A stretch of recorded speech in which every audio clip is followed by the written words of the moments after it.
DE Vacordigaler, my name is James Nagle, welcome to The Irish Nation Lives. Edward de Valera was born on the 14th of October 1882 in New York City. His mother, Catherine Coll, had immigrated from Ireland in 1879 and worked as a servant, but practically nothing is known of his father Vivian. The story that Catherine told is that her husband became ill in late 1884 or early 1885 and travelled west to seek medical treatment, but died on the journey. Searches of various archives have failed to turn up even a marriage certificate for Catherine, and there have always been questions hanging over de Valera's parentage. In April 1885, Catherine sent her son home to Ireland to live with his grandmother Elizabeth Coll in Brewery, County Limerick. Without his parents or relatives near his own age, de Valera spent much of his childhood alone. He attended the local primary school until he was 14, when he switched to the Christian Brothers School in Charleville.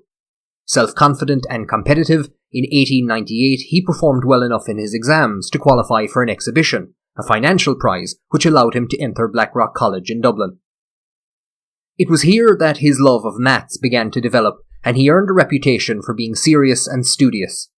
He graduated from University College Dublin with a degree in mathematical sciences in 1904 and secured a position as Professor of Mathematics at a Sister of Mercy Teacher Training College in 1906.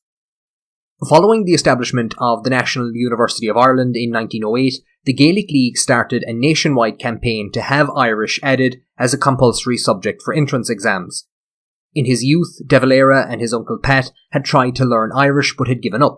However, if he wished to keep teaching, knowledge of the language would now be essential. He started to attend beginners' classes in October 1908 and soon after joined the Gaelic League itself, volunteering for jobs that no one else wanted, which made him indispensable within the organisation. Here also he met Sinead Flanagan, and they married in 1910. Although she was a member of Inini Nahéireann, the predecessor of Cumann na mBan, de Valera himself was, at this time, largely disinterested in politics. This changed in 1913, however, at the height of the Home Rule crisis. Ulster Unionists had established the Ulster Volunteers and were threatening to form a provisional government to resist the introduction of Home Rule. In response to this, on the 25th of November, Owen MacNeill held a meeting at the Rotunda in Dublin to form the Irish Volunteers, and de Valera was one of the first to join up. He was soon elected by his peers as a second lieutenant, and in May 1913 was made a captain in the 3rd Dublin Battalion. He was again described as serious, but also aloof, and was viewed as an authority figure. On the 10th of March 1915, de Valera was appointed to the rank of Commandant of the 3rd Battalion, and a few days later he was informed for the first time that plans were being made for a rising in Dublin. That August he was part of the 50-strong committee that organised the funeral of the O'Donovan Rossa, a sign of his growing importance. The 1916 Rising catapulted Éamon de Valera from a political unknown to one of the most prominent members of the Republican movement. De Valera's 3rd Battalion was to have responsibility for the Boland's Bakery area, cutting off troop movement into the city centre from Dunleary. His men turned out in force on Easter Sunday, but, due to the confusion surrounding the countermanding order, only 120 or so mobilised the following day. On Wednesday the 26th, British soldiers of the 59th Division arrived at Dunleary and attempted to cross Mount Street Bridge into the city centre. Here they came under heavy fire from a handful of men under the command of Lieutenant Michael Malone of the 3rd Battalion. Throughout the battle for Mount Street Bridge, 17 volunteers inflicted between 150 to 200 casualties on the British, including 30 killed. De Valera played no part in the battle due to its isolation from his headquarters, but this didn't stop him from receiving most of the credit. In his biography, written many years later, London-born Irish volunteer Joe Good, who held de Valera to be responsible for the Civil War, described stories of him personally commanding the defenders, telling them, due to a lack of ammunition, to hold their fire until they could see the whites of the enemy's eyes. The Battle of Mount Street Bridge and his mistaken association with it created for de Valera a reputation as one of the most successful military leaders of the 1916 Rising. On Saturday the 29th of April, Patrick Pearse signed an unconditional surrender. Due to the isolation of de Valera's position, news of this didn't reach him until Sunday morning, and it was 1 o'clock before he surrendered. He and his men were held for 2 days at the Royal Dublin Society grounds before being marched to Richmond Prison on the 2nd of May. It was the 8th of May before De Valera was court-martialed and sentenced to death. At this stage, 12 men had been shot and public opinion had turned drastically against the British government. Herbert Asquith called on General Sir John Maxwell to bring the executions to an end, but agreed it would be wrong to exclude James Connolly and Sean McDiarmid, considering the other signatories of the proclamation had been shot.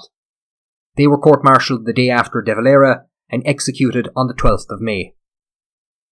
Some claim that De Valera's American citizenship saved him from execution, but this is unlikely. Tom Clark was a naturalized US citizen and one of the first to be executed, and there was even difficulty at this time in proving De Valera's entitlement to US citizenship due to a lack of documentation surrounding his father. In total, over 90 rebels were sentenced to death, with rumours that the figure would have gone higher if Maxwell had been allowed to continue. De Valera appears to have been saved purely by luck. He arrived at Richmond Barracks late, was court-martialed as pressure was being put on the military to stop the executions, and wasn't important enough in the eyes of the British for an exception to be made. De Valera's death sentence was commuted to life in prison, and he was deported to England. At Lewis, he was elected commandant of the imprisoned rebels, and in May 1917 he, Thomas Ashe, and Tom Hunter led a strike demanding POW status. De Valera was removed to Maidstone Prison, but in June of 1917 all remaining prisoners were released due to US entry into the First World War and the upcoming Irish Convention.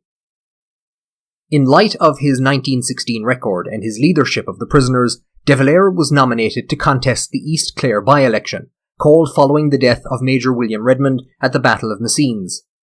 De Valera campaigned in uniform, flanked by the Irish Volunteers, and surrounded himself with Catholic clergy.